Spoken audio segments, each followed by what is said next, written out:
Hello everyone, welcome to my daily blog. আজকের সকালটাও আমি পান্তা দিয়ে শুরু করেছি আর চিংড়ি মাছ মাখা।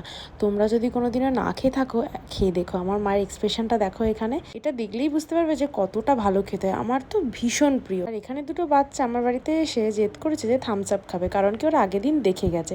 তো ওদেরকেও দিয়েছি আর একটুখানি আমিও খেয়েছি। দুপুরবেলায় ছোট্ট পুচকেটা বলেছে আজকে আমাদের বাড়ি চান করবে, খাবেও। মা ওকে সাজিয়ে খেতে দিয়েছে, কি সুন্দর দেখো, একা একা খেয়ে নিচ্ছে। মাত্র 2.5 বছর বয়স, আমি তো পারতামই না। এই জিনিসটা দেখে কি তোমরা বলতে পারবে কি জিনিস? এটা হচ্ছে ইলিশ মাছের তেল, ফ্রিজে রাখা হয়েছিল বলে জমে গেছিলো।